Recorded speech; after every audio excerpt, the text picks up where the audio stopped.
Hello students, नमस्कार। Path to success channel में आप सभी का बहुत बहुत स्वागत है। तो आज के इस वीडियो में हम लोग 6 अगस्त से लेकर के 11 अगस्त तक की जो भी इंपॉर्टेंट न्यूज़ थी मध्य प्रदेश से रिलेटेड न्यूज़पेपर में, उनको हम एमसीक्यू के फॉर्म में कवर करने की कोशिश करेंगे। तो शुरुआत करते हैं क्वेश्चन नंबर 1 से। विच of the following states launches campaign for monsoon tourism in buffer zone of national park and wild life sanctuary. तो एक ऐसा राज्य है जिसने शुरुआत की है, एक योजना बनाई है जिसके तहत जो बफर जोन होता है, बफर जोन क्या होता है, तो नेशनल फॉरेस्ट या वाइल्ड लाइफ सेंचुरीज जो होती हैं वो 3 जोन में डिवाइडेड होती हैं। कौन से 3 जोन होते हैं? जो अंदर का जो जोन होता है उसको हम क्या कहते हैं? Core zone. उसके बाद जो उसकी पेरिफेरी होती है यानी बाउंड्री होती है उसमें क्या आता है? Buffer zone. और जो उसके बाद का जो एरिया होता है लगा हुआ नेशनल फॉरेस्ट से, उसको हम क्या कहते हैं? Transition zone. Buffer zone, transition zone और कोर जोन तीनों में ही फॉरेस्ट का लॉ लागू होता है। ठीक है, तो यहां पर हमें अगर जाना होता है तो हमें फॉरेस्ट की परमिशन होती है। पहले क्या होता था? बफर जोन में भी टूरिस्ट अलाउड नहीं होते थे।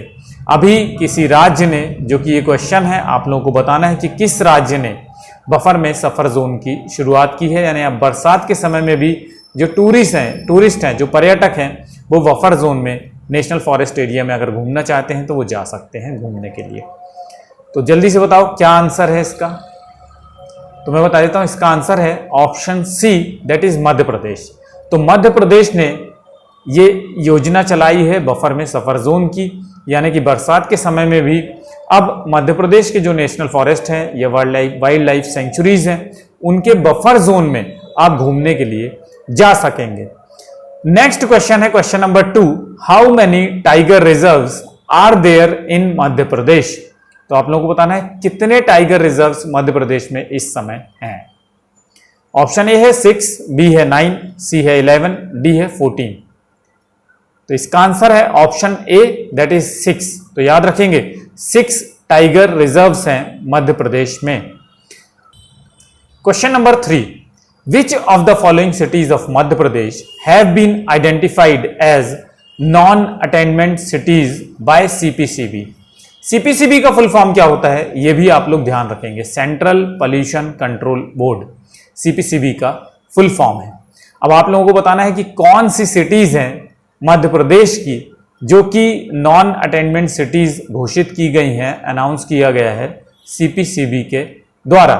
तो यहां पे मैंने ABCD कोड्स दिए हुए हैं। इन कोड्स को देखिए और जल्दी से बताइए कि कौन से क्लस्टर ऑफ सिटीज हैं, कौन सी ग्रुप ऑफ सिटीज हैं जिनको कि सीपीसीबी ने नॉन अटेनमेंट सिटीज घोषित किया है। तब तक मैं नॉन अटेनमेंट सिटीज का मतलब बता देता हूं, तब तक आप आंसर खोजिएगा।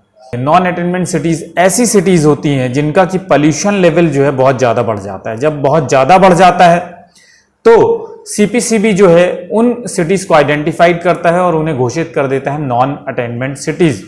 तो नाक्स जो है यानी national ambient air quality standards जब वायलेट हो जाते हैं, तो ये भी फुल फॉर्म आप याद रखेंगे।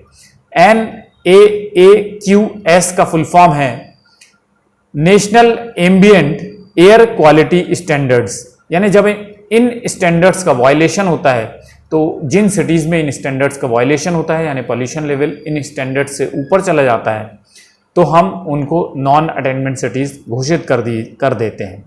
तो मैं बता देता हूं कि मध्य प्रदेश में भोपाल, इंदौर, उज्जैन, ग्वालियर और जबलपुर को नॉन अटेनमेंट सिटीज घोषित किया गया है, यानी option C is the correct answer of question number 3। Question number 4 देख लेते हैं। Question number 4। अबाउट 20 स्टेट्स और UTs have been integrated together into a seamless national portability cluster with effect from June 2020 under one nation one ration card scheme. Which of the following state is not one of them? तो option A है Jharkhand, B है मध्य प्रदेश, सी है Rajasthan, D है तमिलनाडु। तो इस question को simple words में भी मैं आप लोगों को एक्सप्लेन कर देता हूं। 20 ऐसे स्टेट्स हैं जिन्होंने नेशनल पोर्टेबिलिटी क्लस्टर बनाया है जून 2020 में वन नेशन वन रेशन के कार्ड स्कीम के तहत, यानी ये जो 20 स्टेट्स हैं इन्होंने अपने यहाँ लागू कर दिया है one nation one ration card scheme. One nation one ration card scheme के तहत क्या होगा, अगर मान लीजिए कि मध्य प्रदेश का फार्मर है और ये काम की खोज में माइग्रेट करके मुंबई चला जाता है यानी महाराष्ट्र चला जाता है, तो अगर Maharashtra one nation one ration scheme के तहत इंक्लूडेड है तो उसे वो मध्य प्रदेश का है वो फार्मर, लेकिन तब भी वह महाराष्ट्र में जाकर के अपने राशन कार्ड के द्वारा राशन कार्ड दिखा के वहां के रेशन शॉप से रेशन प्राप्त कर सकेगा।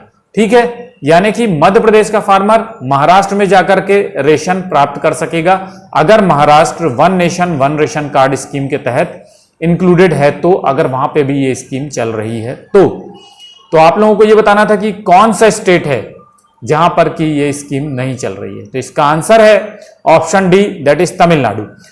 तो ये जो 20 स्टेट्स है जहां पे कि one nation one ration scheme चल रही है, इन स्टेट्स को मैं आप लोगों को बता देता हूं। Andhra Pradesh, Haryana, Karnataka, Maharashtra, Orissa, Sikkim, Mizoram, Telangana, Kerala, Punjab, Tripura, Bihar, Goa, Himachal Pradesh, Dadar and Nagar Haveli and Daman Diu, Gujarat, Uttar Pradesh, Jharkhand, Madhya Pradesh and Rajasthan. तो ये जो 20 स्टेट्स हैं और यूटीज हैं, इनमें नेशनल पोर्टेबिलिटी क्लस्टर बनाया गया है, यानी one nation one ration card scheme allow है यहां पर। ठीक है, तो याद रखेंगे अगर इन स्टेट्स के फार्मर्स अगर एक स्टेट से दूसरे स्टेट्स में जाते हैं जो नेशनल पोर्टेबिलिटी क्लस्टर में है, तो रेशन जो है रेशन शॉप में जाकर के ले सकते हैं, प्राप्त कर सकते हैं। यानी कि जो यहाँ पर ऑप्शन दिए हुए थे झारखंड, मध्य प्रदेश, राजस्थान, यहाँ पे तो है क्योंकि ये पोर्टेबिलिटी क्लस्टर में इंक्लूडेड है, लेकिन तमिलनाडु नहीं है, तो यहाँ का आंसर जो है ऑप्शन डी है। 5 देख लेते हैं। India's first Kisan rail will not take stop in which of the given city of Madhya Pradesh. तो आप लोगों को बताना है कि मध्य प्रदेश की वो कौन सी सिटी यहां पर दी गई है जहां पे कि ये ट्रेन नहीं रुकेगी, उस ट्रेन का स्टॉप नहीं है। ऑप्शन ए है बुरहानपुर, बी है खंडवा, सी है जबलपुर, डी है मंडला। तो इसका आंसर है option D, that is Mandla में ये जो ट्रेन है किसान रेल ये नहीं रुकेगी। अब मैं आप लोगों को बता देता हूं यहां पर कि किसान रेल दरअसल में है क्या।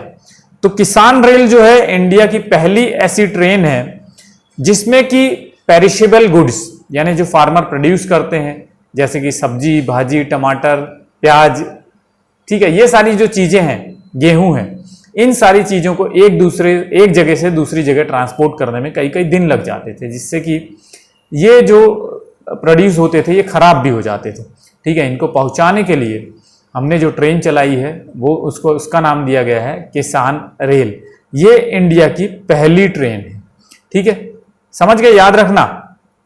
अब मैं आप लोगों को यह भी बता देता हूं कि कौन कौन सी सिटीज जो हैं मध्य प्रदेश की, क्योंकि ये इंपॉर्टेंट भी है, इंक्लूडेड हैं और स्टॉप है मध्य प्रदेश में। ठीक है, तो सबसे पहली सिटी है बुरहानपुर, सेकंड है खंडवा, थर्ड है इटारसी, फोर्थ है जबलपुर, फिफ्थ है सतना, सिक्स्थ है कटनी और सेवेंथ है मानिकपुर। यानी ये जो 7 सिटीज हैं यहां पे ये ट्रेन रुकेगी। ठीक है, किसान रेल चलाई गई है। किसान रेल क्या है, यहाँ पे कोल्ड स्टोरेज भी होगा इन ट्रेन्स में, जिससे कि जो किसानों के प्रोड्यूस हैं वो खराब ना हो। ठीक है, 31 घंटे के अंदर ये देवलाली से बिहार के दानापुर में चली जाएगी। देवलाली कहाँ पे है, नासिक में है, महाराष्ट्र में। ठीक, तो याद रखेंगे ये सारी चीजें। अब देख लेते हैं कि नेक्स्ट क्वेश्चन कौन सा है। नेक्स्ट क्वेश्चन यानी कि क्वेश्चन नंबर 6 है, Raghunath Shah and Shankar Shah belong to which of the following city.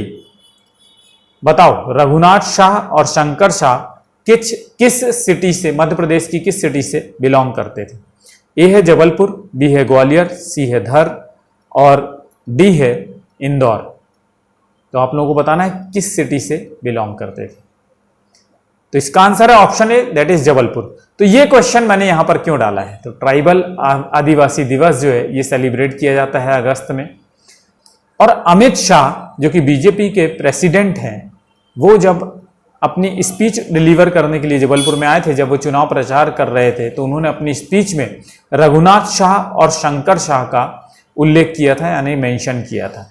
तो रघुनाथ शाह और शंकर शाह कौन है, इन्हें 1857 के रिवोल्ट में अंग्रेजों ने तोप से बांधकर उड़ा दिया था। ठीक है, याद रखेंगे। रघुनाथ शाह शंकर शाह जबलपुर से बिलोंग करते थे, गोंड्स के राजा थे और इन्हें 1857 के रिवोल्ट में तोप से बांध करके ब्रिटिशर्स ने उड़ा दिया था। क्वेश्चन नंबर 7 देख लेते हैं क्या है। How long will be the Chambal progress way. तो आप लोगों को बताना है कि चंबल प्रोग्रेस वे की लंबाई क्या है। चंबल प्रोग्रेस वे क्या है? ये एक तरह का एक्सप्रेस वे है, लेकिन इसे चंबल प्रोग्रेस वे नाम दिया गया है। तो ए है 494, बी है 394, सी है 294 और डी है 194 किलोमीटर। ये सारी जो यूनिट है ये किलोमीटर्स में दी हुई है। आप लोगों को बताना है कि चंबल प्रोग्रेस वे जो है वो कितना किलोमीटर लंबा है। तो इसका आंसर है option B, that is 394 kilometre. Next question है, Narmada expressway will connect which two extreme city of Madhya Pradesh. तो बताइए, नर्मदा एक्सप्रेस वे जो है ये 8 लेन एक्सप्रेस वे है, याद रखिएगा। तो ये बताना है कि कौन से 2 एक्सट्रीम सिटीज हैं मध्य प्रदेश की जो ये कनेक्ट करता है। ऑप्शन ए है अमरकंटक एंड अलीराजपुर, बी है अमरकंटक एंड शाहपुर, सी है अमरकंटक एंड झाबुआ, डी है अमरकंटक एंड बड़वानी। तो इसका सही आंसर है option A, that is Amarkantak and Alirajpur. तो ये जो क्वेश्चन है चंबल प्रोग्रेस वे और नर्मदा एक्सप्रेस वे, ये मैंने क्यों पूछा है? ये मैंने इसलिए पूछा है क्योंकि अभी मोदी जी ने स्कीम अनाउंस की है आत्मनिर्भर भारत। तो शिवराज सिंह चौहान ने भी आत्मनिर्भर मध्य प्रदेश जो है योजना चलाई है मध्य प्रदेश में। उसमें यह बात की गई है कि चंबल प्रोग्रेस वे और नर्मदा एक्सप्रेस वे को जल्दी से जल्दी पूरा कर दिया जाना चाहिए, जिससे कि जो आत्मनिर्भर मध्य प्रदेश का सपना है इसको मध्य प्रदेश में पूरा किया जा सके।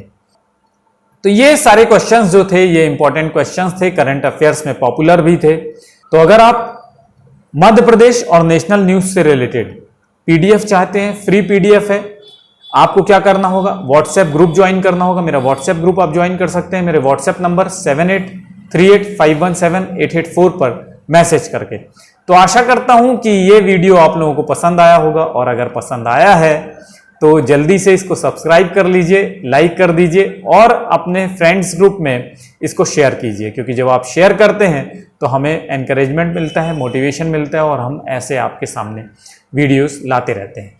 तो ये डेली करंट अफेयर से रिलेटेड ये वीडियोस था। Thank you very much for watching this video and all the best.